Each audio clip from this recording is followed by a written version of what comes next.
Elsa, is the sound good? Yeah, really. Thank you.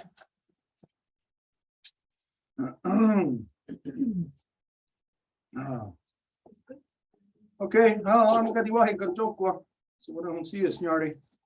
Kan si taas rio yun just go no ji under it's go in star no not that roni.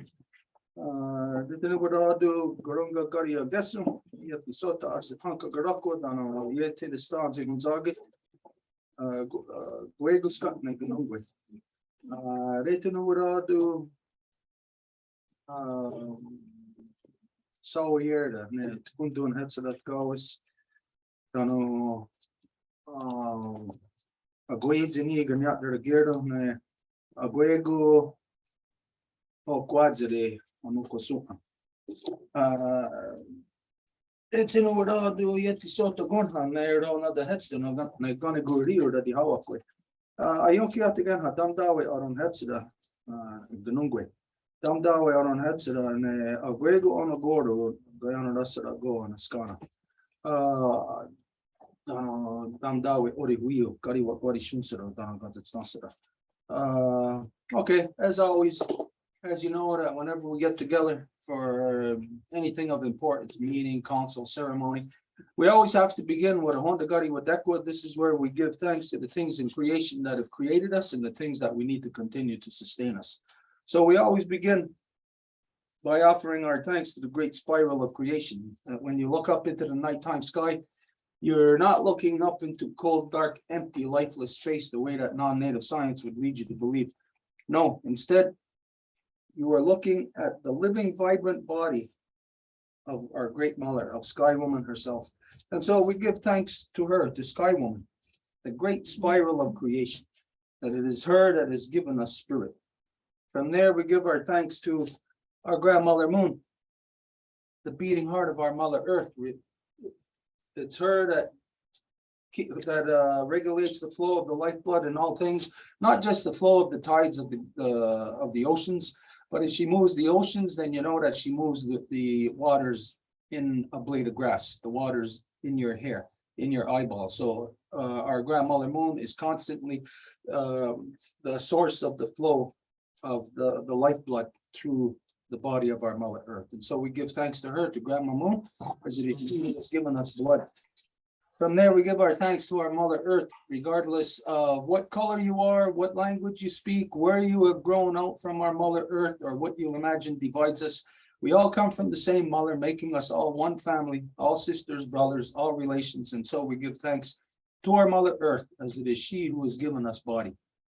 From there, we give our thanks to all the women, from the newest born baby girl to the eldest grandmother, as they carry the sacred title of life giver into the world and are to be honored and respected as such. We give thanks to them, for in this world, they give us purpose and direction. And this is to say, not just to identify the life givers of humans, the life givers in all strains of life, from birds, fishes, bugs, insects, everything, the mothers in all strains of life. And so we give thanks to them for in this world, like it says, they give us purpose and direction. And this is to identify that no matter what you are shown how to be that by your mother. If you're a wolf cub, a bear cub, a turtle, a bird, an insect, you are taught how to be by your mother. And so this is something that we must all acknowledge, that we give thanks to them, the mothers, as they give us our purpose and direction. Oh, I'm waiting for translation. There's no translation tonight, huh? No. Ah, okay. All right. Yeah, I'm thinking translation. We're so used to it. Okay, so where was I then? I get lost when I'm waiting for translation. I know my mind is set for that. You stop at all of them. So from all the mothers, okay, so from there, we gave thanks to the Sawyerda, the life force that flows between all things, that connects all living things together. And right now, wherever you are, if you're here in this room or if you are somewhere else, there is an interaction that we are having right now. It doesn't matter if you're watching this live or if you're going to be seeing this 10 years from now. We are having an interaction, and that interaction, that energy that flows between us, right now, it's in the form of words, sound, visual. If you're here, maybe even smell. Imagine you can smell me. We work this afternoon, so you might have all those senses overloading on you.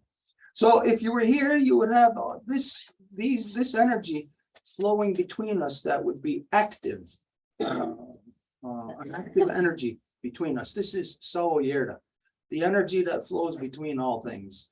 And so not just to think of, say, a tree and a bird that's on that tree, but if you're, say, for instance, you might have in your town or village, wherever you live, you might have a favorite tree.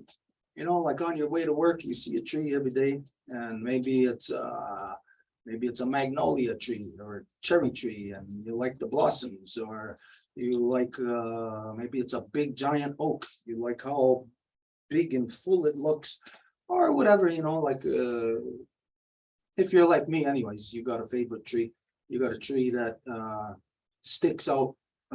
If you're, say, rush hour traffic, maybe you'll see a tree every day. So on your way to work, that's the tree that sticks out to you. But then on your way home or on your way shopping, maybe it's another tree.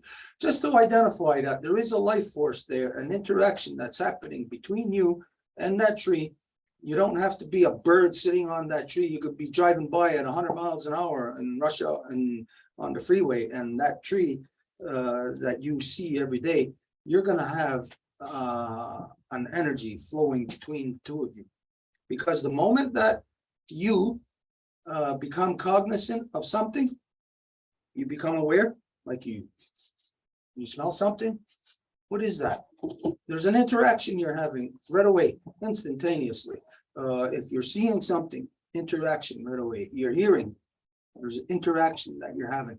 And so this is the life force, Sao Yerda, that flows between all things. That it is not just to say that there's empty space between us and you could hear sound. There is that energy that's carrying that sound between us. And for myself, I know that there is a specific level of communication that you can utilize to communicate with specific people. A few years back, when there was still there was some little wolf cubs here, that there was 3 or 4 kids that were playing together. You know, they're just they weren't paying attention to myself, but I was focused on the 3 of them, the 3 wolves, and I was calling just one of them, and I went, psst, psst. And that one that I called turned, and then I called the other one, psst, just that one that I called. So there is a communication much more than you having to identify. Like, let's say there's 3 people and you say, "Hey, you," and they all turn and they say, "Well, who are you talking about?" Well, you can say, "Hey, you, Joe." Okay, so then out of the 3, well, then it's singled down. They know. So it's based on that energy, how you manipulate sound there. You're manipulating words. So it doesn't necessarily have to be a word. You can manipulate the sound with just a grunt, just a that is communication released by you, set directly for somebody. This is use of that power, tapping into that power. That's Sao Yerda that flows between all things. You can try this out yourself, you know, like if you're close to some people, if you got a good energy flowing between you, that you just try it one time, and when people aren't paying attention, that you specifically just make a noise or a gesture.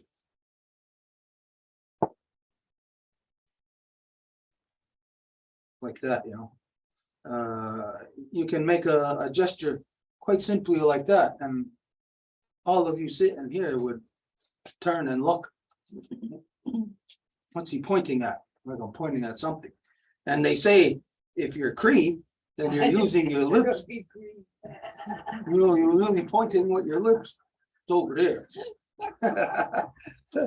But anyways, there's that energy that's flowing between all things that we know it quite simply through speaking. And we know that we call it talking. It's communication. Well, it's visual also, it's sound, it's smell. There's many different ways that we have that communication, and communication is through the energy that's flowing between all things. So you on your own, try to communicate. You need that energy that's flowing between you and whatever else in order to be able to communicate. Okay, so anyways, where was I? Did I finish the Honda Gari with Dekwa? We gave thanks for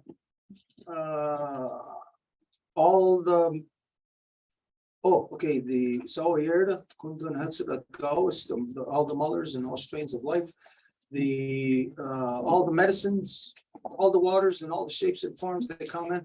And again, to remind ourselves that we are made 100% out of water. And so everything that grows, the diversity of life is the medicine of Sky Woman. So you are Sky Woman's medicine. You are medicine to your grandparents. They are medicine to you. You're medicine to creation. It depends on you as to how you want to apply that medicine and on what levels. You know, you could apply it just to the person you love, an individual. So your power, your energy is going, say, your love, just to one person.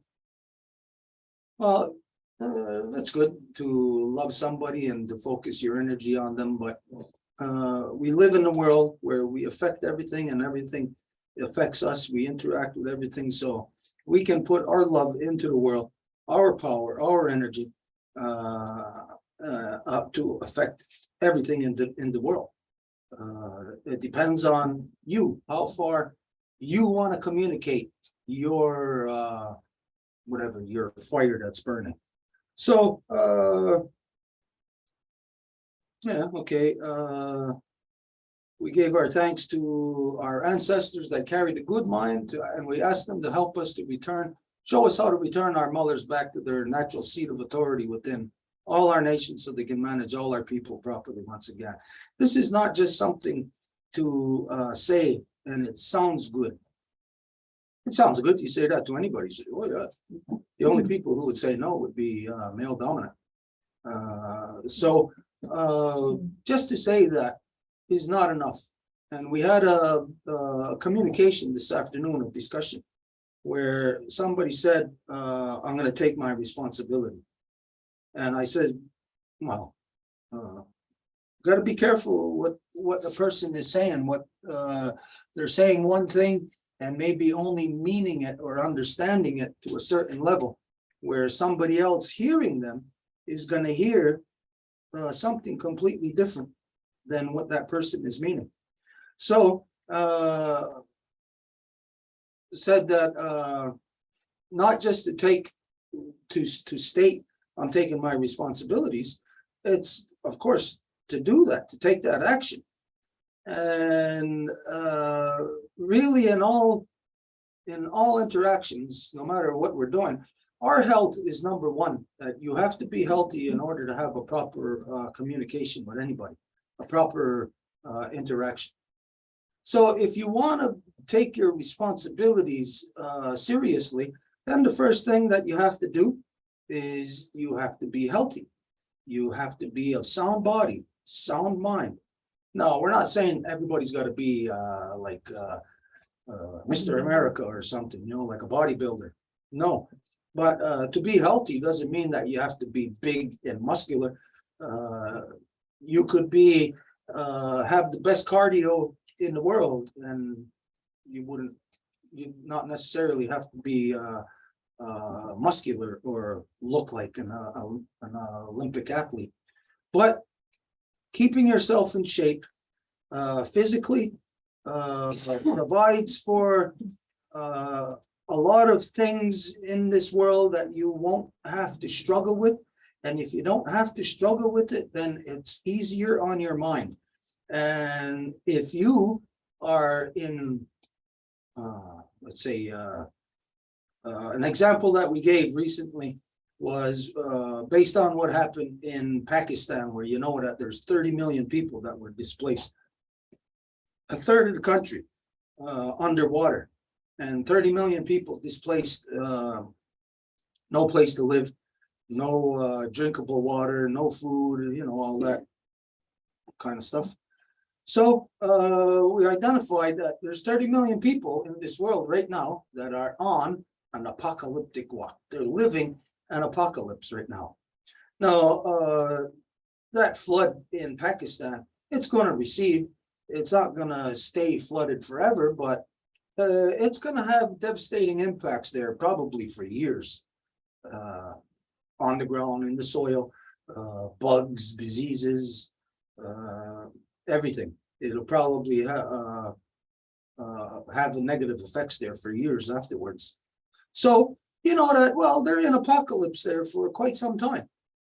You know, it's not just, well, it's this week and well, next week everything will be back to normal. It's not going to be that way. So based on that a lot of people are being confronted with circumstances that you could say is apocalyptic. So if you're confronted in those circumstances, and let's say you're having to survive with your loved ones, and if you're not in good shape, and if your loved ones got to worry about you, and then you become a burden to your loved ones, then you are a source of stress, a source of anguish, mental anguish upon others. So by you not keeping yourself physically fit and healthy, you are a strain, a source of stress upon other people, the people who love you. Let's say you're on your apocalyptic walk, like it's really a serious thing, life and death. And let's say with myself and my two sons, I'm in good enough shape, knock on wood, you know, that I can carry myself, I can take care of myself. So if my sons and I were trying to survive in an apocalyptic walk, well, my sons wouldn't have to worry about me too much. Of course they would, because I'm their father and I'm older than them, so they'll always be concerned, but they won't be worried. You know, the way that if their parents or their loved ones were out of shape, unhealthy, if they had to, I don't know, if they just couldn't carry themselves, if they were dependent on others, well, then this is a strain on others. Now, of course, if you are dealing with some kind of debilitating illness or disease or something, you're stricken with something, well, then, of course, then health is relative to your circumstances.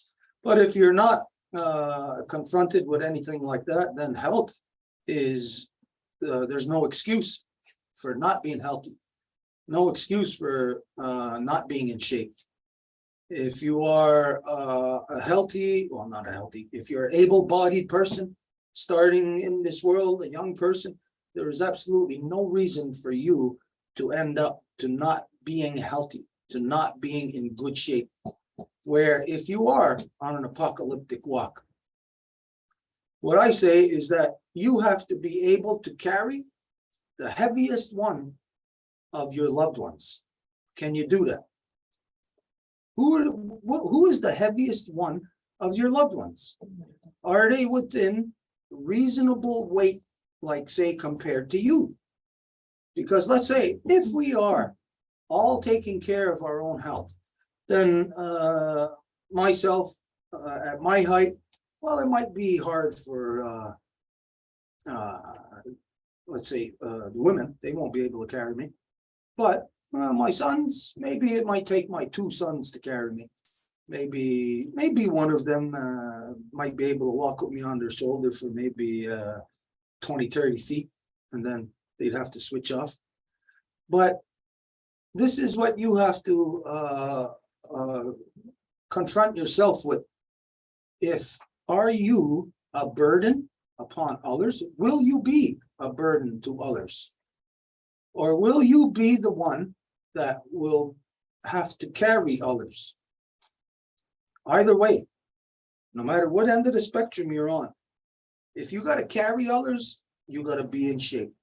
If you're gonna be a burden to others, then at least limit the burden, the amount of burden that you are, and be in the best possible shape that you can be in. So either way, on either end of the spectrum, the solution to the things that you'd be confronted with would be being in good shape, being of sound body, sound mind, sound health, sound body, sound mind.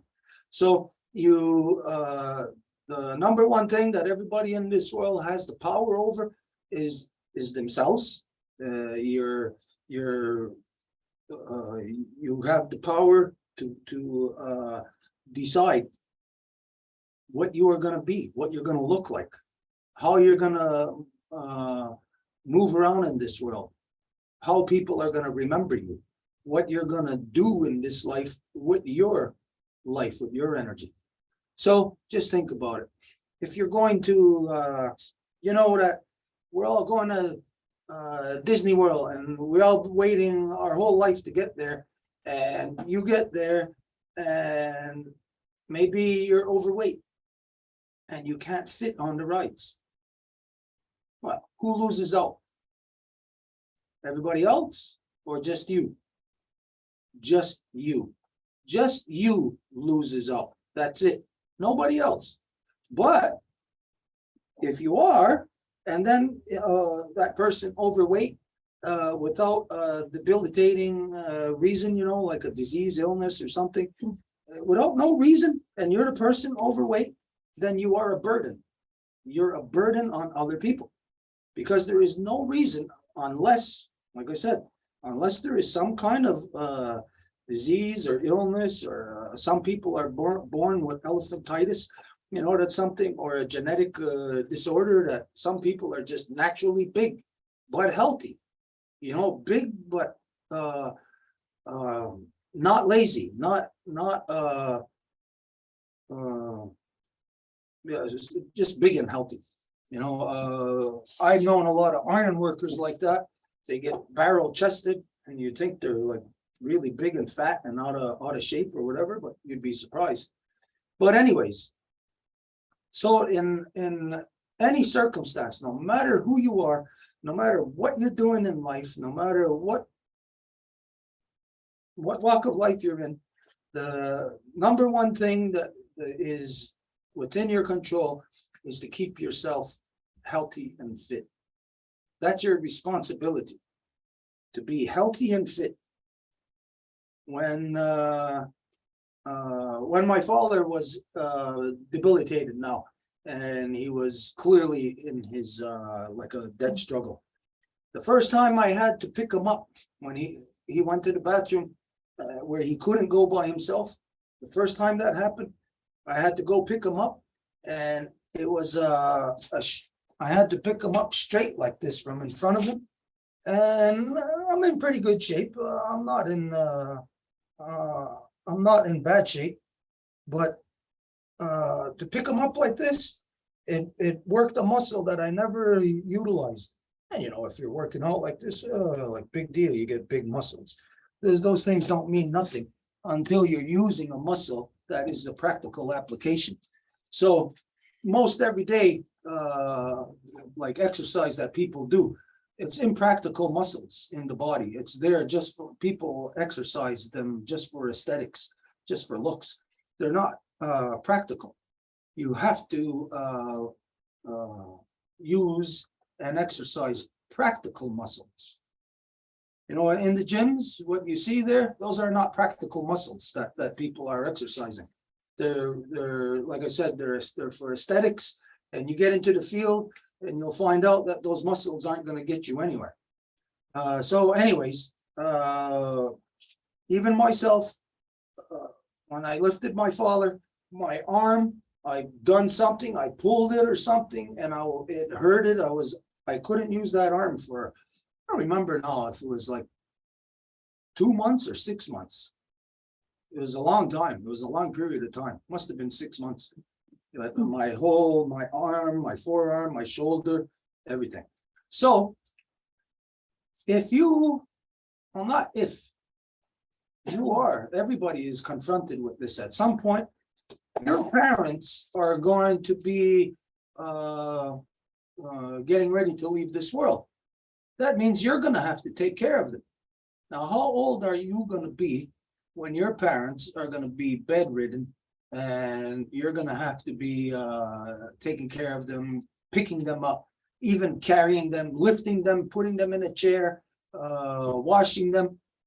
How old are you going to be when this happens? Think about this, all of you, because you're going to be confronted with this. Now, are you going to be like maybe say in your 30s or 40s? Or yeah, you're in fairly good shape, you think. So, well, you don't really have to exercise that much. Are you going to be in your 50s or 60s? Like myself with my father, I was in my late 50s, mid 50s when he started to go, when his health started to go south. So I knew that all my life that was coming, and so I always knew that no matter what, to keep myself sound body, sound mind, I had to keep myself in good shape, exercising.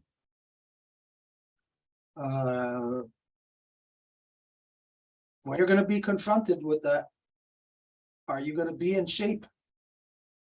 If you're going to be in your 60s, mid 50s, like the way that I was prepared. I was working out. I was exercising all my life, you know, and I maintained that.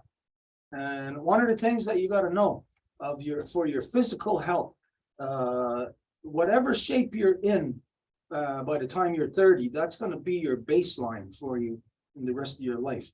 So let's say for myself, when I was 30, I was 220 pounds, no fat on me. It was all just muscle. And so I knew that that shape was going to be my baseline for the rest of my life. I might not be at 220 pounds, but I'll be in that basic shape, health-wise. So it's easier once you establish your baseline of health. By the time you're 30, you got basically, you know, about 15 years to establish that, you know, from the time that you're conscious of your own health and that. So about 15 years, you can establish that you're at a good health. You think about it in a way of like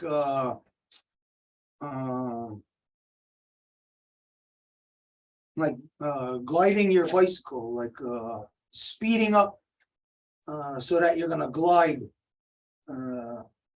See how far you're going to glide. To glide the furthest, glide the fastest, I mean the furthest, the longest, well, you'll have to get your speed going as fast as possible, and then by the time you stop pedaling, see how long you'll be able to glide. So you compare that. Okay, so somebody who didn't exercise by the time they're 30, how far are they going to glide? Are they going to glide further or as far as somebody who exercised? No, they're not gonna. So you just got to consider everything as of course, it's your own experience, and your own experience, your human experience is going to be limited or unlimited.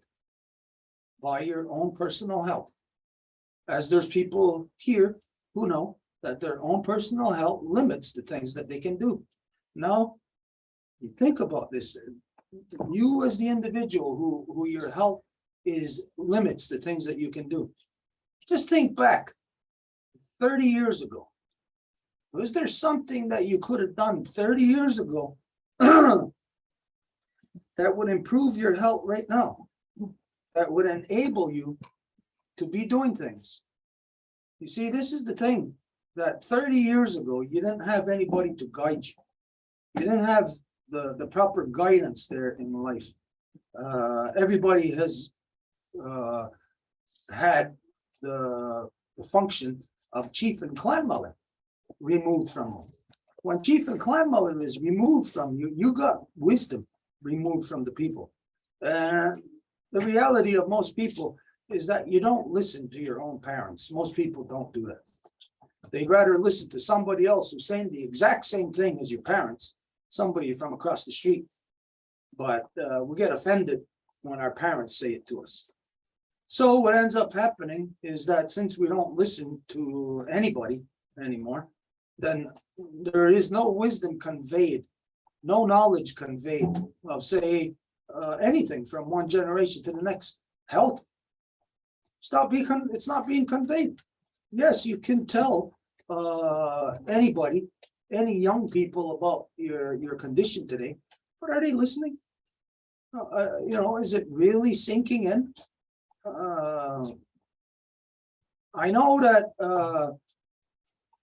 I related this story in the past. I listened to my mother basically in pretty much everything that she told me. Of course, there's some things that I didn't, but she told me not to smoke. And when I was 12 years old, I smoked for 2 weeks, and that was it. I listened to her and I didn't smoke. And I think of all my friends or all the people that I knew my age growing up, everybody smoked. Everyone in my family, my brothers, my father, the only one was my mother didn't smoke. Everyone around of influence were all smokers. I get out when I became an iron worker at 16, everybody's smoking. So it wasn't hard for me not to smoke because I just had my mother in my mind who told me don't smoke. So I listened to my mother. I listened when it was said, if you're gonna do this, drinking or whatever, smoking, whatever, the people say, don't do that until you're out of your teens. When you look at what everybody does today, is most people are smoking marijuana by the time they're 12 years old, 13 years old. Some people younger than that. I heard in the past couple of weeks, I don't know who it was or where, somebody told me 10 years old, they were smoking. So I listened. They say don't smoke because the brain is still developing.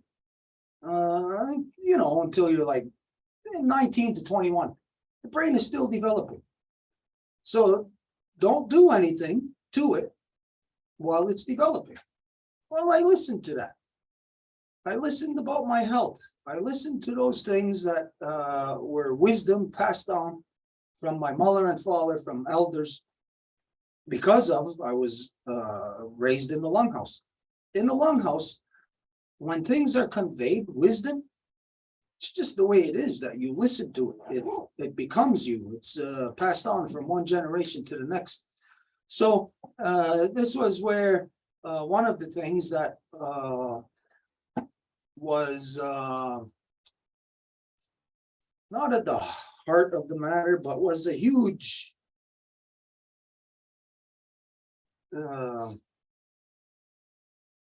there was an awareness of it, that the divisions within every community is based upon, I'll say it outright, fat, lazy people. Because within each community, each reserve, they placed the British imposed genocidal elective system, that only the fat, lazy asses are going to participate in that. The good people are not going to participate in that. You know, it's only lazy people, the people without identity, people who are confused as to who they are. These are the people that are not rooted in identity, that are the only ones who will sell out and work in the white man's genocidal elective system, the band system. Now, on the state side, they call it the tribal system. So it's rooted in being greedy. It's rooted in being lazy. It rewards the greed. It rewards the laziness. So this is the reason why you see throughout Indian country that so many native people have health issues with diabetes. It's because the system that is placed over them is a system designed to destroy us in every way possible, every way you can imagine. So the number one way is health.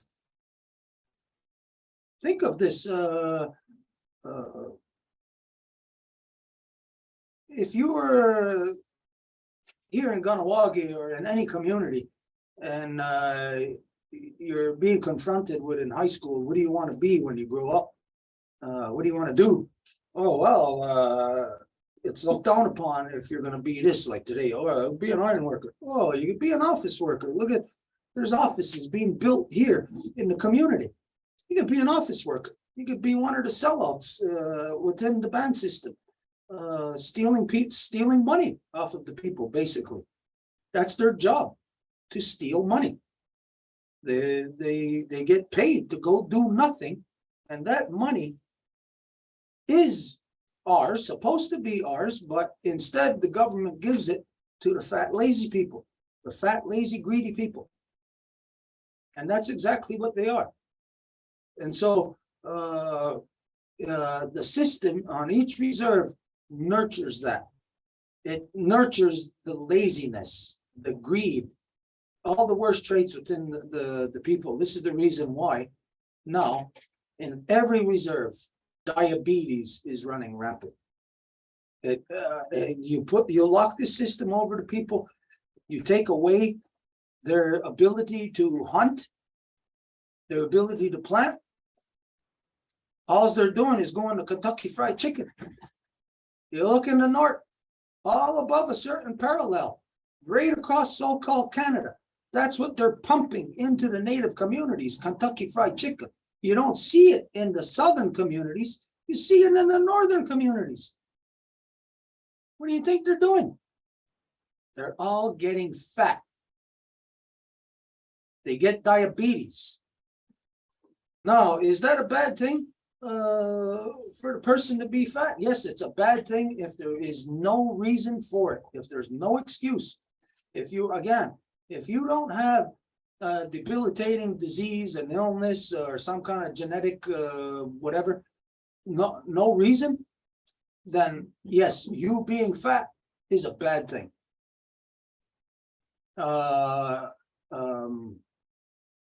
So the being of sound body, sound mind is going to make things better for you, for your loved ones. It's going to make you happier. It's going to make you less irritated, less irritable. Now, you think you're not irritable when you're out of shape, because they usually say, oh, fat and jolly. Yeah, fat and jolly. Most people are. But there's a reality of what's hidden, what they're living with inside. Hey, all our friends, let's go, whatever. Let's go tubing down the river. Oh, no, I can't. Hey, everybody, let's go skiing. No, I can't. And you even say, well, let's go bowling. No, I can't. Until the person just doesn't do anything. And so this removes that person from social activity, from social Yeah, being active socially. And we are designed to be social. We are social beings. And so if you take that ability to be social away in aspects or in ways of where it's of having fun, because going skiing or going this tubing or whatever else, these are things of having fun. And if it's done in a group, then this is building a group fun, a group experience. But that one person who's overweight, they can't do it. No, there's an option. You just go and do it without them. That's the option. Well, let's see. What if that's your loved one? If the person who's overweight, what if that's your sister or your brother or whoever, and you want them there? But they just keep saying no, no, no, no, no, no. Well, that leaves them alone. It may not leave you alone because you can still go do these things with your other friends, but it leaves that person out of your life. So this is the things that we got to think of when we're looking at our own responsibilities. Our responsibility is to be everything in this world that everyone else in our circle of family and friends, what they expect us to be. I expect you to put your window up when you know that we're stopping, we're parking. That's expected of you. You're supposed to do what's expected of you. Look what happens when you don't do what's expected of you. What? You didn't put your damn window up again? No, I gotta turn the key back on, but we'll do that when we're pulling up. You do what's expected, and everything is smooth. Everyone expects you to be as healthy as you can and not to be a burden upon others, except until that time when you are in your deathbed and you are dying, in the death struggle. I think of like my father, he was in tip-top shape until pretty much till the day that he died, but yet still we had to take care of him for about a year, almost a year and a half before he died. And he was in tip-top shape. So imagine if he wasn't in tip-top shape, maybe I would have had to been taking care of him for maybe about 5 years or 6 years. How many people are debilitated for that long, where they got to have a loved one take care of them for that long? So think of this. You're not in good shape and something's going to happen. You're going to put that upon your loved ones, where they're going to have to take 5, 6 years out of their lives to take care of you. Gee, what kind of burden is that you're putting on them? Are they going to end up losing their house because of you? Losing their job because of you? We got to think about responsibility. Really what responsibility is and how we live up to it.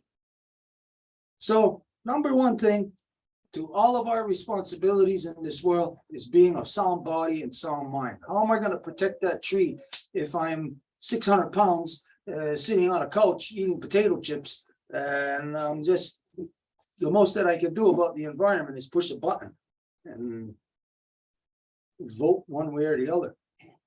I got to be in good health to be able to protect or do whatever it is that I am saying. So if you're going to say, I'm living up to my responsibilities, I'll guarantee you you're not, because guaranteed you did not look at what your full responsibilities are. And this is something that here that we all had discussion on this afternoon, and we all seen that somebody taught that, yes, they knew responsibilities until we talked about it and deciphered it. Really? Are you really living up to those responsibilities? So, health, try not to be a physical burden, especially upon your family, your loved ones. Who would want to inflict that upon their family? When you know today, most people now, what's happening is they get old and their children end up putting them in a convalescent home, an old age home or something. So they're not thinking they're going to be a burden to somebody else anyways. It's creating a different kind of mindset, a different kind of a corrupted, an abominated human experience of people exiting life. It's in the later part of life. When you think of it, all the way through, it's bad from schooling, you know, and then you're stuck in your rush hour traffic, your jail cell 40 hours a week, and then to that. If anybody wants to break out of the mold, then you got to do it on many levels, and you got to keep yourself strong, fit, healthy, be able to carry your loved ones if you are in your apocalyptic walk, and make sure that your loved ones around you will be able to carry you. Why put on unrealistic burden upon people that you say that you love? A lot for us to think about. Okay, anyways, I think Elsa's got her hand up. Yeah. Let's talk with Elsa. Well, I just wanted to share I didn't present myself. Hi, everybody. I'm Elsa, daughter of Lison, granddaughter of Leah, great-granddaughter of Adelina. I'm from Wabanaki Nation and in Life Givers Nation. I'm temporary clan member. So I just wanted to add information about Tosca on everything. I agree with everything you said. I just want to bring a precision. The brain develops until 25 years old.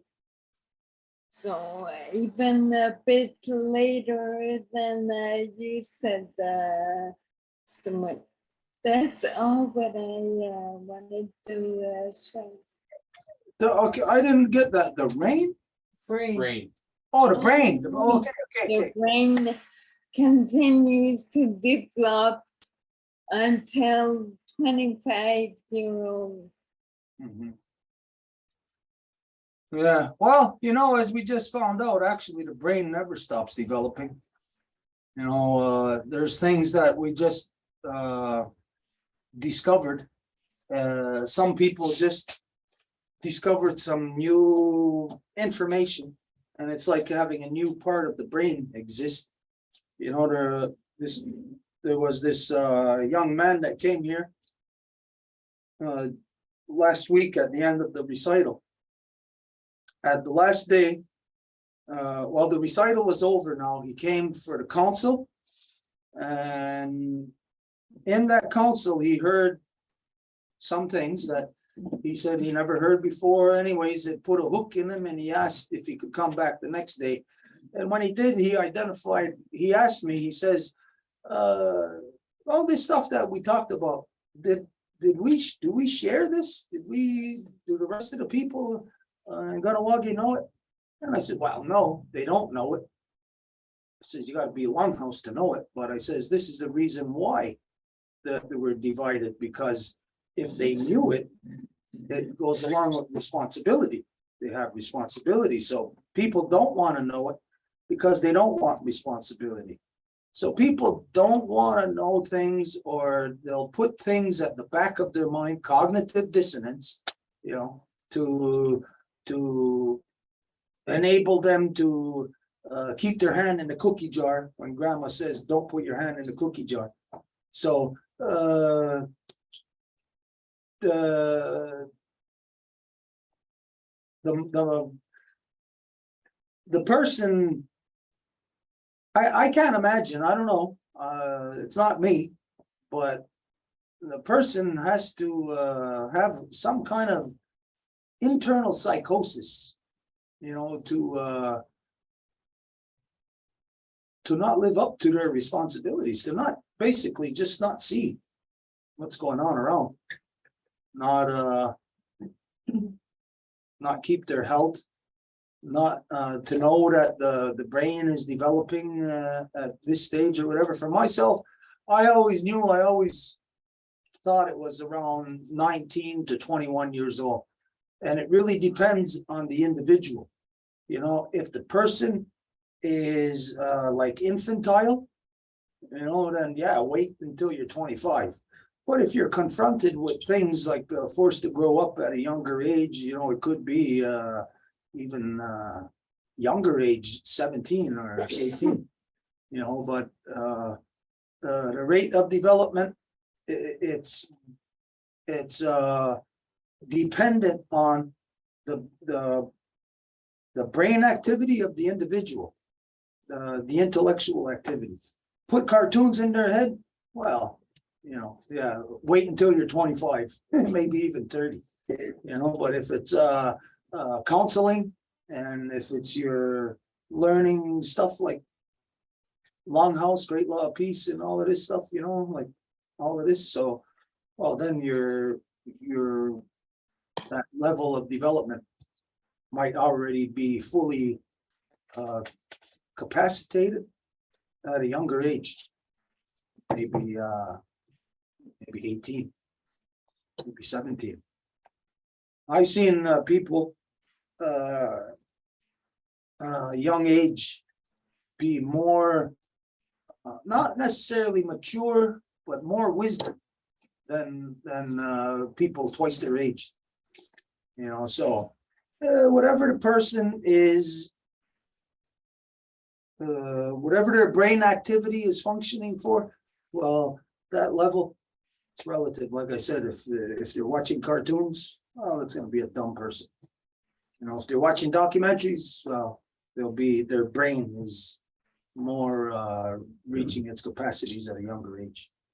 Well, I'm just bringing this info because, yes, as we said, you can have more mature people using their brain and everything. But I was bringing the info because of what you said.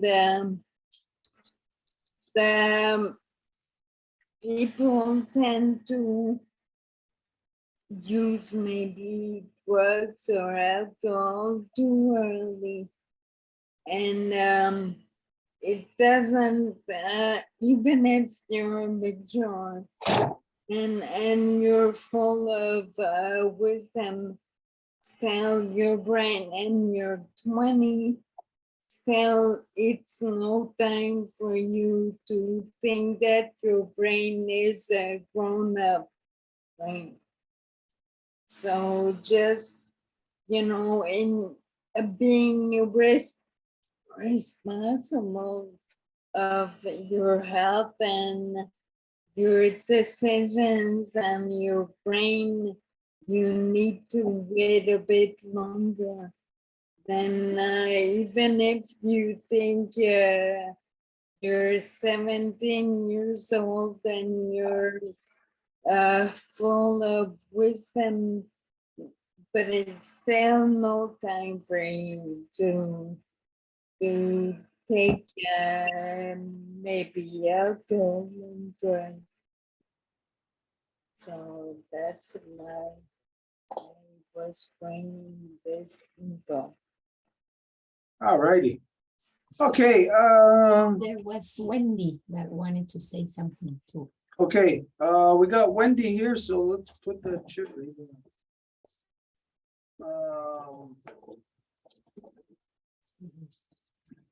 Yeah, we're gonna go right to Wendy and see what she's got on her mind.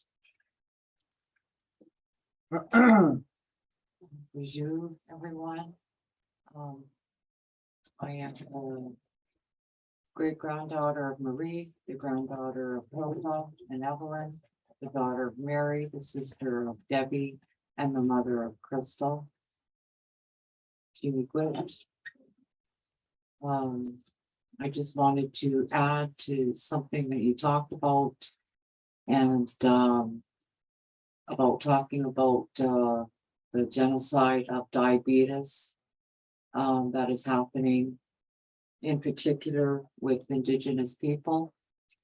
That strikes a very personal chord within my identity and who I am, because I am someone that has lost all of my immediate family, very young ages, to diabetes, which has really left a gaping hole in our family structures.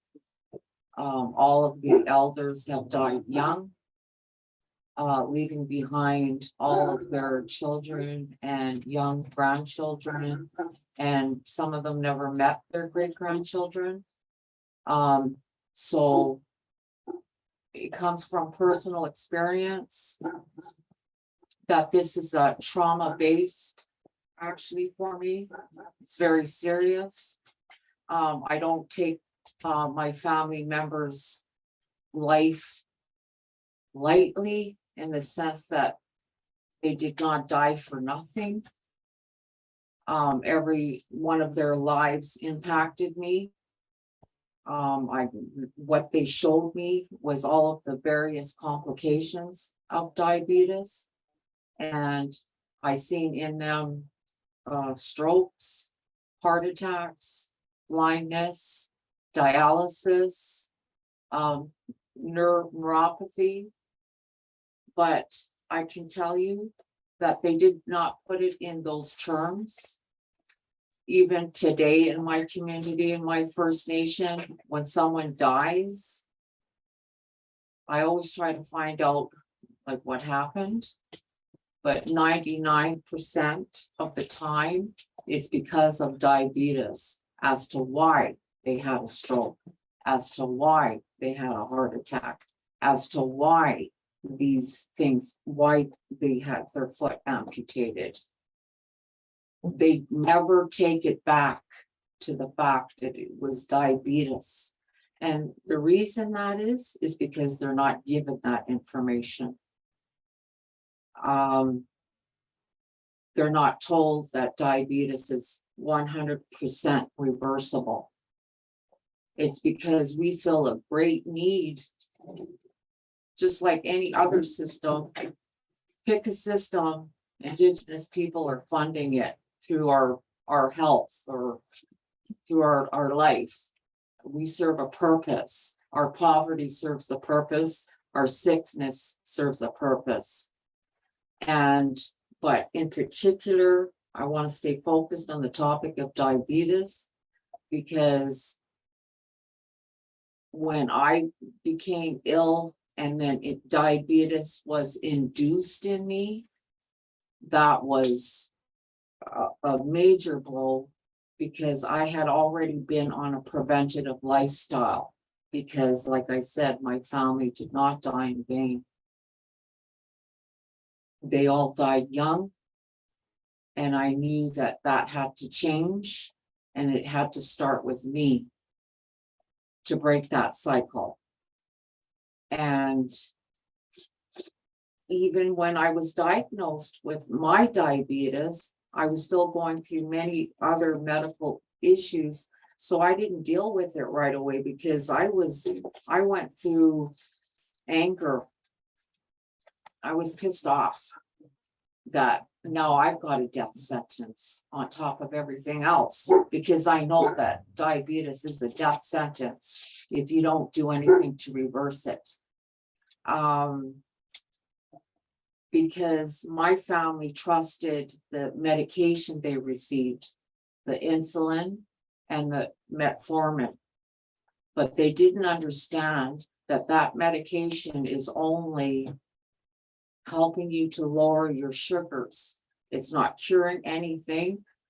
It's not curing diabetes. They thought that they could take this medication and eat whatever they wanted. You know, maybe a doctor said you should walk more, but I can tell you, they did not have the understanding that they should no longer ever have sugar again in their life because it will save their life. They did not have that understanding because they thought if they have this medication, they're going to be okay. And so again, this is something I've learned from my family, and they're passing away. As well, having to fight for my own health when I was ready. I lost about 5 years because I had other things going on. But when I was ready, I could not believe how fast I got rid of my diabetes. I mean, I'm talking a few weeks. You get serious about it, do a little bit of fasting, get that sugar out, stop eating sugar completely, lower your carbs, because when I say carbs, talking flour, talking bannock, talking bread, sugar, pastas, rice, all those things that 500 years has still not genetically prepared us to eat. This is why it's killing us. Still hasn't been long enough time for us to genetically adapt to this kind of food, and it's killing all people now. But again, I'm keeping it specific to Indigenous people because that's what I know. My relatives continue to die. There's this whole genocide happening at the same time. And we're filling up the hospitals, and those people are wealthy off of our backs. Again, the system is set up that way. But I'm someone who's been sharing what I've been able to do for myself. I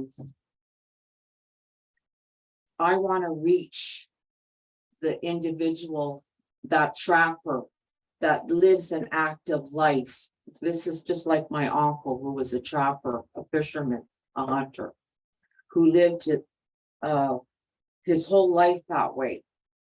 He didn't work for no system. He worked for himself. And he should have lived a healthy, long life. But I could tell you, I'm older than him when he passed. He was only maybe 52, 53, maybe.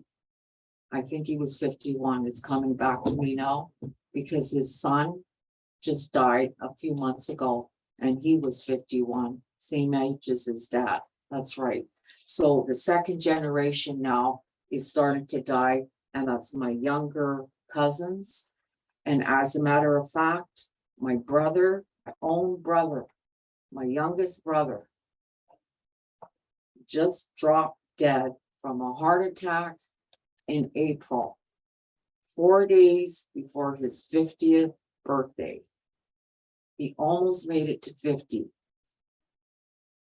And what they told us from the coroner, that's not even the full autopsy report. They just said he was, his heart was severely enlarged and his veins and arteries were full of plaque, hardened. They assumed he had a massive heart attack because of how large his heart was, trying to pump blood into his arteries. So he was diabetic. My own brother was diabetic. And here I've been posting every meal I cook just to try and encourage others to do the same thing. And I do it from a perspective of being on a low fixed income. that even I can choose to eat well. I can make those choices of what I pay money for food on. And if I don't order fast food, I can afford to buy food that I need to cook healthy wise.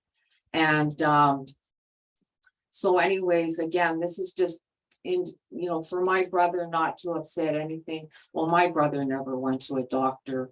Again, some of you know that we have a history of, concentration residential camps in my family.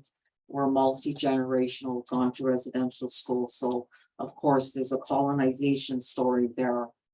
But I'm saying the genocide has never stopped. It's going on. It's just nobody is announcing it, saying that this is going on, because that's the one thing they don't keep statistics for, is diabetes. We do not want you to know that probably that's 100% death rate to diabetes in that First Nation community. There are some places that there's becoming no elders. They have to start recognizing people 50s and their 60s as being elders of that community, because there's nobody older. Diabetes is affecting children. It's becoming, we have obesity, and child diabetes rates are increasing. And again, you mentioned how some communities, that what they have for options for food is fast food. Some of them, again, can't afford the $20 milk or what have you, but milk's not that good anyways. But, it's cheaper to have the Coca-Cola cans in some cases. But there's always choices, and there's always ways. And that's why I really had to respond and say something, because this has been my whole life.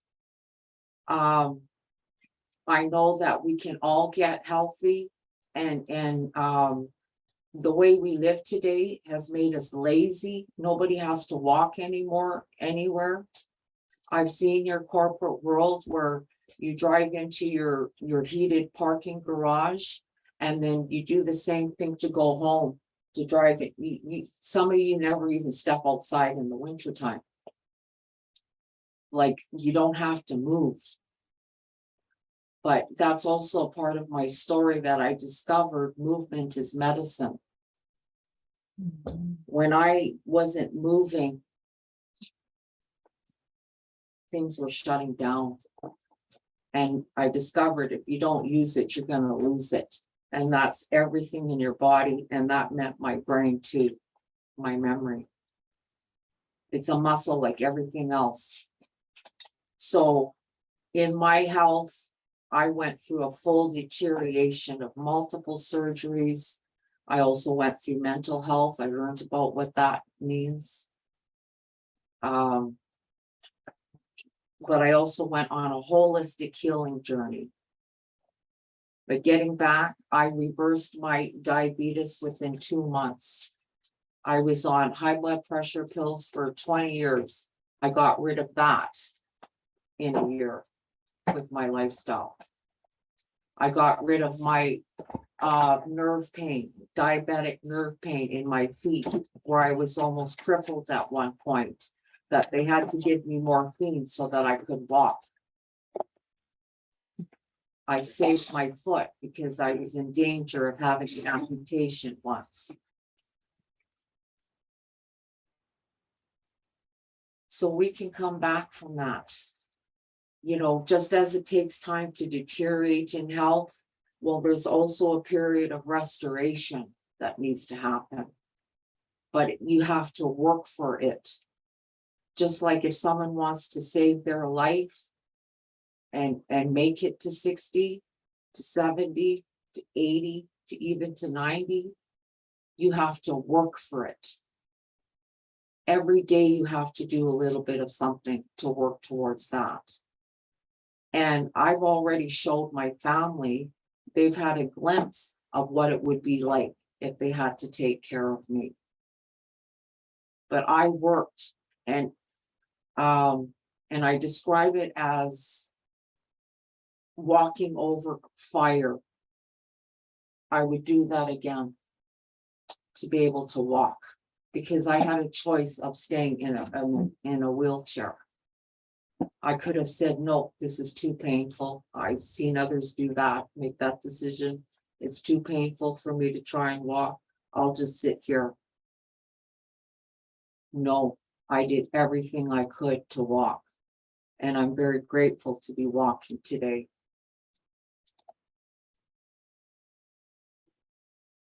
When I came here to the Longhouse for the recital, I'm gonna close now. I saw what 6 months of a setback could do. Because I had that happen in my life. Because I was very active, very disciplined in my life. I cooked every single meal for my son. He's lost 100 pounds. I walked with him every day. I changed his life. I watched him transform. And the thing is, another thing that struck me is my son is still learning too. He's still growing and he's going to be 30. But my son has a disability, cognitive disability, but he's still learning because I saw him transform. He was heavy at 300 pounds. He was not light on his feet. When my son lost 100 pounds, I saw him run, jog, skip. I saw him come to life. And that's what we could all do. And I also saw the transformation in myself. And when I say health is wealth, that's a true statement. Because when you lose your health, some people can never get it back. If your foot's been cut off, it's gone. Some people will never walk again. And even if you're in dialysis, I know I have a relative in dialysis. You know, I just found out why you have to have dialysis is because sugar burnt a hole through your kidneys. That's how bad sugar is.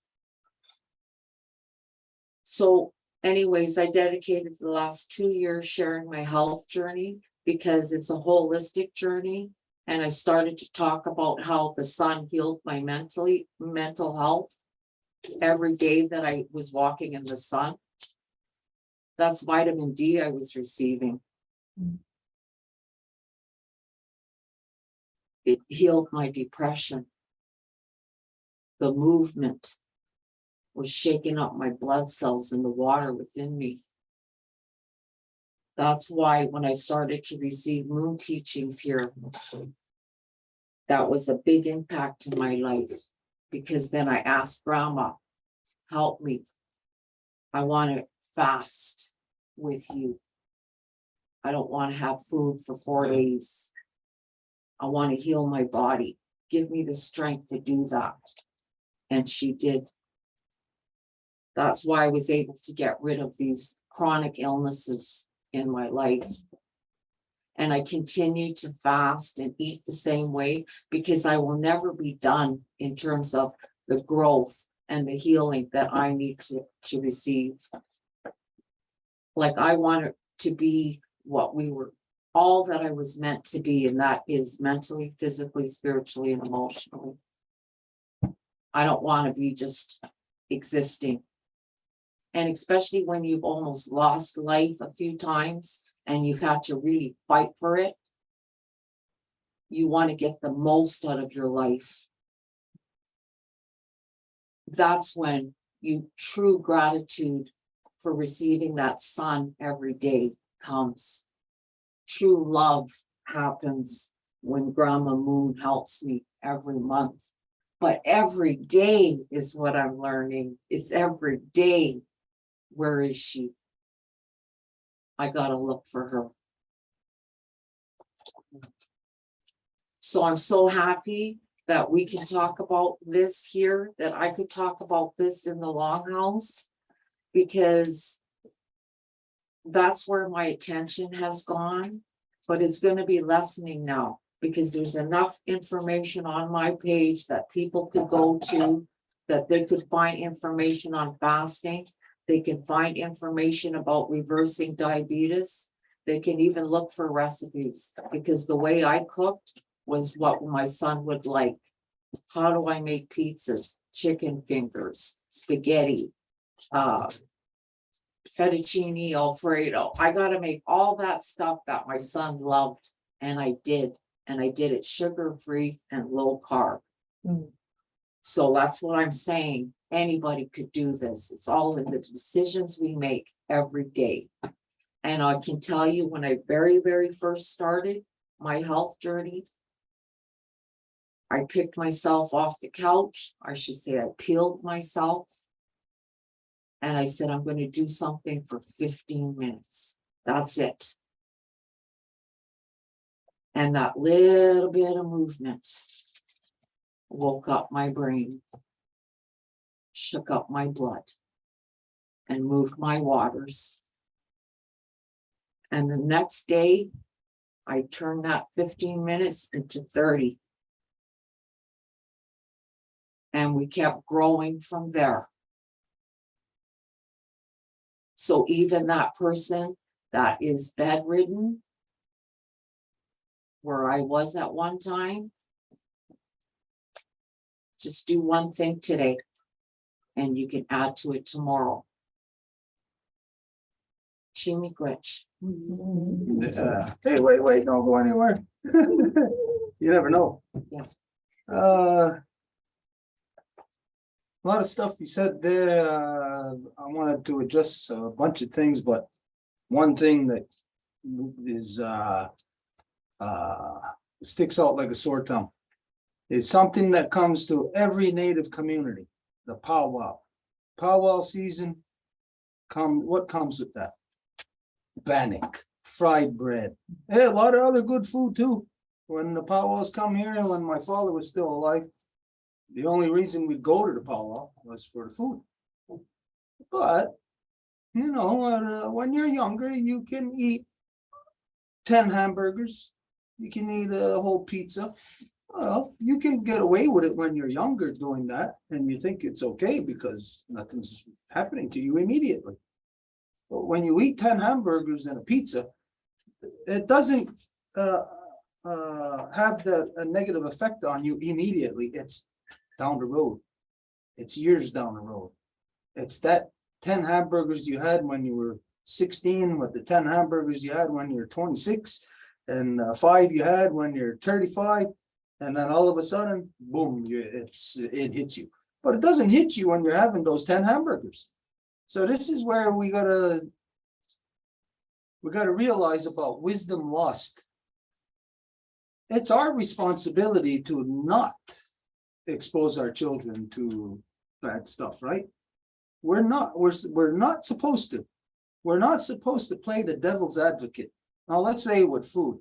Well, here's food for our children. Here's vegetables. Here's fruits. Here's whatever. And then we're going to say, well, wait a minute. Here's French fries. Here's greasy fried bannock. Oh, we got to give the option. We got to play the devil's advocate. Who would do that? Nobody. That would be stupid of us to expose our children, to show them the bad stuff. And hey, here's all the good stuff, but by the way, don't forget you can have bad stuff too. And here's the bad stuff. That would be stupid. What kind of parents would do that? What kind of people are we when we're doing that to our society collectively, everywhere through the powwows? Bannock. Oh, everybody loves bannock, so let's sell it. Well, everybody loves alcohol too. Let's sell it. Everybody loves drugs too. Let's sell drugs too. Every day, next thing you know, everybody's gonna be selling heroin and be doing all the worst stuff right in the streets. Well, we got to put our foot down at some point and identify that diabetes is a genocidal instrument. It's utilized against us as a part of the genocide. So we gotta acknowledge something here. Here's something that's part of genocide. Okay, let's see, what is it? They used guns on us, so let's say a bullet. It's part of genocide. Hey, wait a minute, let's sell bullets at the powwow to our children. Let's sell genocide to our children. That's basically what we're doing. When we're allowing bannock to be sold, when we know what the hell it is, it's poison. It's genocide. We're selling it to our kids. You know what? All these Buffalo Bill Wild West shows that they call powwows. Maybe the people got to put their foot down and start identifying or start saying that these things got to be not the commercial genocidal instrument that they have been, but instead be something of a solid footing, a solid guidance to the people. And stop selling bannock, stop selling fried bread at the powwows. Where the hell does fried bread come from? Is that a native thing? Of course not. All of a sudden, ooh, fried bread, bannock. Don't panic, there's bannock. Like all of a sudden, bannock is a staple for Native people? No. Where do we get fried food from? We didn't have no fried food here. You sure as hell ain't gonna have fried bannock. You know what that is? That's dirt poor people living in the streets from Europe. That's what all they had give them, like even though the story is distorted, you know, Marie Antoinette let them eat cake. Don't give the people good food, just let them have that stuff, fried stuff, cake, bannock. And that's just it. My one uncle, who was a hunter, trapper, that's what they lived on, wild meat, fish. But he went home every day and he ate bannock and he drank pop and he ate potatoes. That took away all the good medicine to his lifestyle. It killed it. And how old was he? 51 when he died. 51. That's not even an elder. 51 is not even an elder. You know, we're not supposed to be going at such young age. We know that diabetes, it's in every community. My grandmother had her leg cut off. My aunt had her leg cut off. My uncle died of massive heart attack. One of them, the other ones, they were all kind of big. I suspect that they had diabetes. I don't know if they did. But my brother has diabetes. My other brother next door, he was, I'm not sure. It's not like a full-blown diabetes. I don't know really what it is, but he's been diagnosed with some kind of level of diabetes. So we know that this is really close to all of us. It's all around us. We can't get away from it. About let's see, must have been about 15 years ago. There was one of the young men that used to come to the Longhouse every Saturday night. We'd have a dinner here. And he came in one night and he told us that, well, his doctor told him that he had diabetes. We're like, wow, this was a young guy 15 years ago. Let's see. Right now, he's probably 45. So he must have been 30 when he was diagnosed with diabetes. So what we said here was, at the time, we weren't really thinking about it. Health. Like I said, I was younger. I wasn't thinking about health. I just thought I was healthy. So I wasn't thinking about it. But I says, okay, then we were having sodas and stuff here all the time. You know, everybody's drinking soda.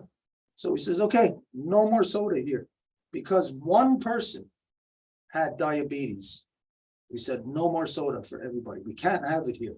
If we have it here, that's going to be an enticement for him. You know, it's going to be harder for him. Strain, stress, that adds, it complicates diabetes. It aggravates it, agitates it. So you can't have it around. So we said, no more soda here. And now only once in a while, if we're ordering something, the soda comes with it. than soda and syrup. But look, that one bottle, half a bottle been sitting there for, yeah, over 2 weeks ago. So just to show you like how much nobody drinks soda here. You know, so nobody should drink soda. When we go into the schools, talking to kids, I always say that to the kids, don't drink soda. Don't be stupid. Nobody, you gotta say this more to adults. Don't be a stupid adult. Kids are smarter than you.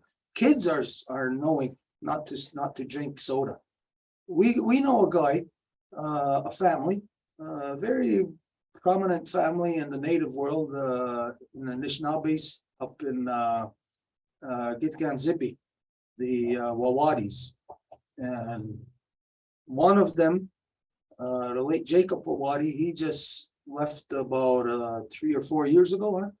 Something like that. And I forget what he died from, but it was complications of the British Nazi residential school concentration camps and the whole policy of it. And the whole policy of it was pour sugar down the people's throats. I remember, anyways, for him, I remember when I first met him, he was a solid guy. You know, you wouldn't say he was the most healthiest person, but it's just like a matter of a couple of years' time, he just went completely so. And then his brother, Joe Wawadi, I'm not sure if he had anything amputated yet. Yeah, he had his feet, 1 foot or 2 amputated, and really nice guy, you know, but the lifestyle. So this is what we gotta attack. We gotta attack what's attacking us. And we know it's genocide, it's part of the genocidal process. So we gotta stop sugars. We gotta stop fried breads, bannock, stop. This is all of a sudden, it's like a cultural thing. Native, hey, you got bannock? You know, like natives are supposed to have fried bread or something. But it's not ours. It's not ours. It was the people from the, let's see, when was this? Around about 100 years ago, turn of the century, when the economy was really bad. Nobody had anything to eat. This is when fried bread, when bannock started. It wasn't anything that was ever never ours. Never. So anyways, there's a lot of things that we can do physically help to affect our health. You see the grounds here. We built a training facility here, basically like an army boot camp training facility. I built it almost 30 years ago. And this was to compensate for the lifestyle lost. And so what we're talking about is spiritual, physical, spatial displacement syndrome. When you take the people away from being healthy, which is what we were, all of us.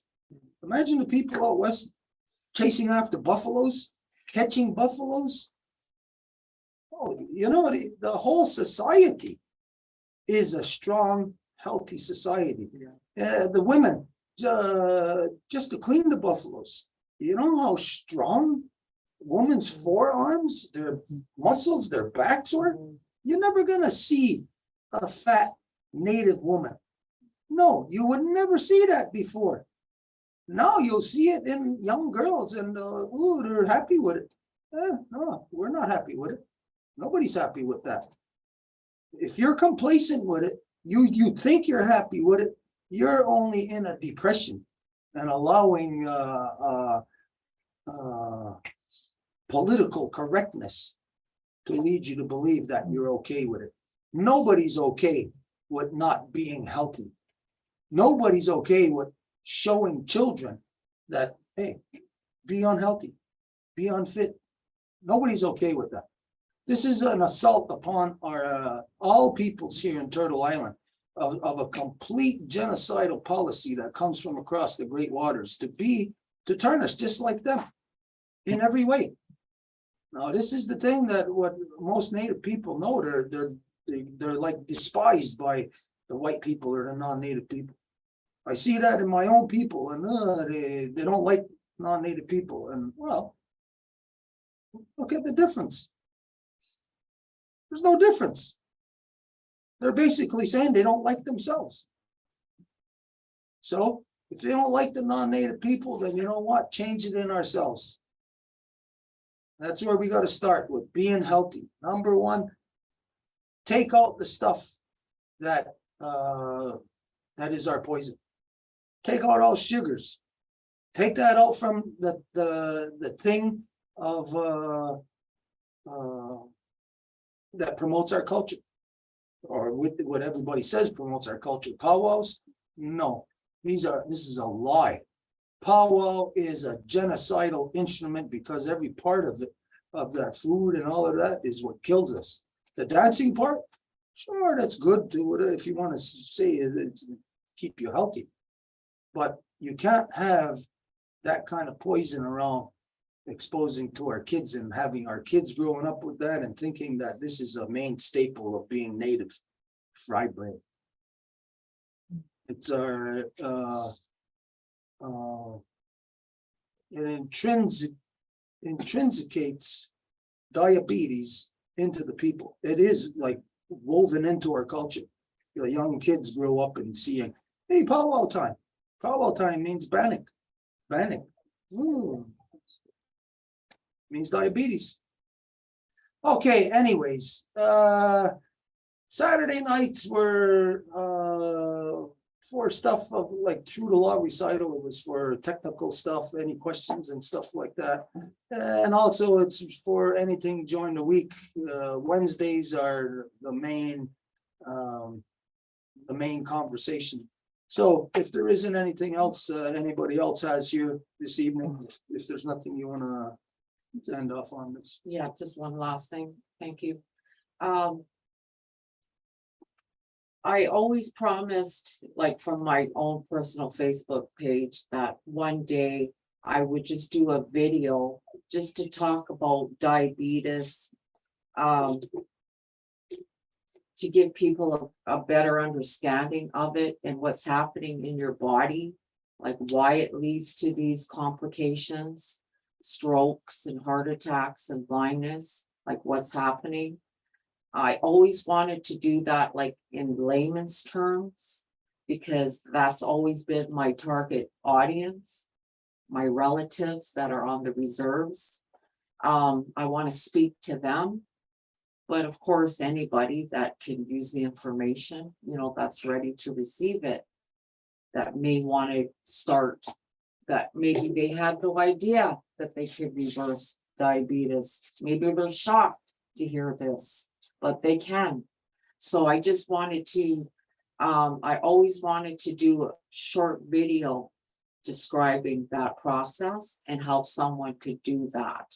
And that's kind of like where I'm going to leave things at in terms of my diabetes prevention, you know, that I've been putting effort into, because my focus is going to be changing. Yeah, you know, maybe if I discover some new recipe that I've made, and, you know, I'll share that, but it's not going to be the daily focus that I've done. So I would like to have this video there, you know, to have on hand there for people to go to, if they want to reverse their diabetes. So I guess I'm asking, I would love to be able to do that from here. Yeah, we could do maybe a special Zoom designed towards that. Tonight, we didn't even think about this. It just came out this way. So what we'll do then is look at a special Zoom where we can focus on that in particular, diabetes and our physical health.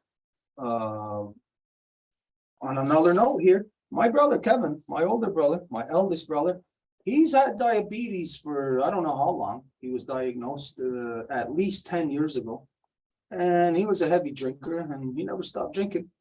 And this is what happened to him. The toe right here, right on the side of the foot, the little toe. Yeah. he showed me, I seen it. It was all black and there was a big hole in the side of his foot. A hole right inside, like maybe about like a 1/4 inch deep. Through the skin, you could see into where the bone was. Okay, he was like that for a while, and I was thinking, wow. And the doctor was saying they're gonna have to cut his foot off. A bone fell out. Imagine this: a bone fell out of his foot. I seen a little bone bigger than a tooth fell out of the side of his foot. And then his foot healed. It healed over. So let's think about this. Diabetes. I know it is this. You identify it as this, but we gotta have a collective cognizance of this, that it is an instrument of genocide. Now, it is true, and at the same time, it's not true. It's partially true. There's symptoms there that they'll say, yes, okay, do this. And if you got this, you got to get your foot cut off, or you got to get something cut off. You know, it's along the same lines as to what they say about appendix, or your tonsils, or your wisdom teeth. Oh, pull them out. It's not about healing, like your appendix, if it's going to explode. They don't talk about healing it. They talk about cutting it out. Remove it. So here is what I'll say is there's this threat, a false threat. It is a threat about if you're diabetic and you see your foot turn black or something, they'll tell you to cut it off. Is it necessary, or can it be healed? I seen my brothers heal, and you would think when in the beginning when it was black and a hole in his foot, you would think, yes, the doctor was saying, cut it off. Yes, cut it off. But today, he's walking around, he's got his foot and it healed over. I seen it myself. It's on the foot, like the contour. It's not all like the same contour where the bone that fell out. There's a little dent in his foot there, you know, but apparently there's some bones you don't need. Apparently, you know, he had some spare bones. He left one behind. So, well, this is he the anomaly, the exception to the rule? Is he the only person on earth? Or is this a veiled threat to us? Let's go back and remember something else about them on that side of the world. They used to have, we talked about this last week, and again, I don't know what they call it. I'll just call it a death bell. That they used to put bells in the cemeteries because they couldn't tell. They weren't certain if people were dead or not. Now, I don't know when they stopped that, but if they had that practice there in the past, just in case people were still alive but buried, that means they saved their lives. That means they were buried alive. They were able to ring the bell and people were able to save them. Now, what if you're just buried? Like you said, once the foot's cut off, it's gone. It's gone. But that's like the equivalent of being buried. What if that could be healed? No, again, I'm not going to tell anybody, hey, don't get your foot cut off. What? My brother didn't get his foot cut off. He still got his foot. He lost a bone. His foot turned all black. It turned all black right there. The doctors were scared, saying, cut it off, cut. He said, no. And I lived through that also before. Not that I had diabetes, but when I fell off the cliff at the quarry, I fell 35 feet into jagged rocks, mangled my feet. Anyways, I didn't go to the hospital, only used our medicines. And after a couple of weeks, my foot was turning black. And I had it wrapped, just my toes were sticking out and it was black. Even my father said, you better go to the hospital. They're going to cut your foot off. You're going to lose your foot. So I said, no, I know how my medicines work. And I still got my foot. there is, on their side, they'll say cut. On our side, we say heal. What would you rather do? Would you rather heal or have it cut? Well, no matter what it is. If it's your appendix, heal it or cut it out. That's the solution in so-called modern science today is whatever it is, well, just cut it out. Yeah. So anyways, here, there might be a possibility of that people with diabetes are, once you get to a stage of where you think you might be losing a limb or something, there's a possibility that you don't have to have it cut off. No, me saying this, I'm not a doctor. No, I could be influencing people to not get a limb cut off, and then all of a sudden they die because of it. And then I'm identified as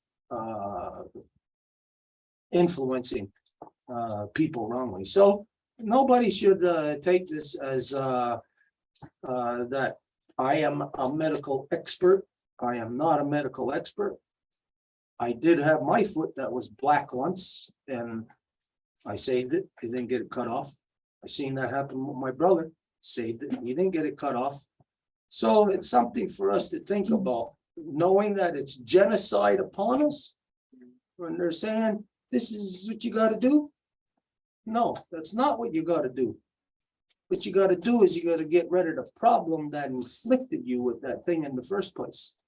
So anyways, yeah, there's a lot of stuff for us to look at in the field of our health, taking care of our health. And we talk all the time, you know, about politics and about what we got to do about this or that. Well, number one thing to be able to fight for these things is take care of our health. Can't get anywhere if we're not healthy, and especially as we know, as we get older, this is for some reason the stupidity in the non-native world that puts into people's minds a mindset of that you retire when you get older. Oh, and it's the lingo of the whole society. You're old now. You're older. Take it easy. Relax. Oh, let us do that for you. This is the screwed up non-native society, when the reality is that the older you get, the more exercise you're supposed to do, the more of things you're supposed to do. When you're young, of course, everybody says, oh yeah, because everybody's a slave today. Oh, you're not working? A young person? What young person wants to work? What young person wants to be 40 hours a week in some job inside an office building or doing construction, when you could rather be laying in the sun by the water? What would you rather be doing? Well, you know, those other things of working inside, this takes away your skin pigmentation, takes away your health. It takes away, you don't get the sun, takes away, weakens absolutely everything in your body. Your liver, your kidneys, your heart, everything becomes weaker. Anyways, there's a whole approach to our health that is entirely different than the non-native world. And our people are getting sucked up into believing now more and more about their medical, like their medical is the right thing. Their medical system is a human experiment that has been going on now, what, for about the last 400 years, something like that, when they started their so-called medical industry. You know that famous painting? They got there's a bunch of guys, look like Dutch or whatever, standing around a body that's cut open on the table. It's the beginnings of their medical industry. Anyways, okay. There's nobody else, nothing, then we'll leave it at that. There's nothing else anybody wanted to say or anything? Okay, there's a lot of things then that since the beginning of the year that have been movements, you know, politically and that, like say, for instance, all the protests that were taking place in Ottawa and all around the world. there's been a lot of movement here in so-called Canada with, between the non-native population and the native people, and the non-native are wanting to do something. They're like anxious, they're getting excited, they want to do something because they know something is happening, some change is happening. Well, this is where a time like this where you have to move with caution. You got to be very cautious about the moves that you make. For the native people, be very cautious, careful about the non-native people because of this state that they're in right now of anxiousness. It's an anxiety. It becomes a dangerous social environment. Anyways, there's going to be a period of maybe about, I would say, give it a moon from today. Today now is the 10th moon. So give it about a moon, just like the same way that when a baby is born, you got to give it a little bit of time to rest. So after this night moon, after the night moon cycle, which is today, comes to an end, I say about a moon in which before any kind of activity can be pursued between the native and non-native people. Anything right now would be a movement of a hasty move. It's a time to wait. Like we said, like we advise people to do, to hunker down, dig in your heels, and just wait. Wait for this whirlwind to blow over. And you know, since we got that message about the whirlwind, well, this is exactly what we're seeing. We're seeing a whirlwind take over everything. Okay, so Hanagadiwahi Gajoko, so what I'm see is starting years ago, we always done some hoto. Ayoki at again, huh? Yeti sota gunhan there on the headstone, they're gonna go rear that the hawakwe. Damdawe out on headset and a gazat stasser and a guego on a goro, Guyana Dasara go on Escano. Gazat stasser and a ganungwe. As on headset and a gazat stasser and a Ori Rio, Kariwa Gori Shusada, Dana Gazat stasser, Dan Guyanda one and a Ganigu Rio. Okay, so next Saturday, if there is any questions or anything that anybody's got on a technical level from the law recital, then we'll be addressing those things. So think about it. I know there's a lot of stuff that different things that people wanted to adjust. So we'll give it a week. Even like right now, we're still dragging our feet. It's still, you know, the whole moon of law recital. It was really draining. Okay, so Nyawagoa, and we'll see you Wednesday. No, wait a minute. We got a reconstitution tomorrow, right? Yeah. Okay, tomorrow. All right, Anna. Stuart, you said that next week is gonna be the beginning of the sexuality council. Oh, yeah, is that what we said? Next Saturday. Next Saturday? Yeah, it's October 1st. Okay, well, let's keep this in mind on Wednesday. Let's discuss that. Let's solidify that. One way or the Okay. other. All righty, Anna. Nana.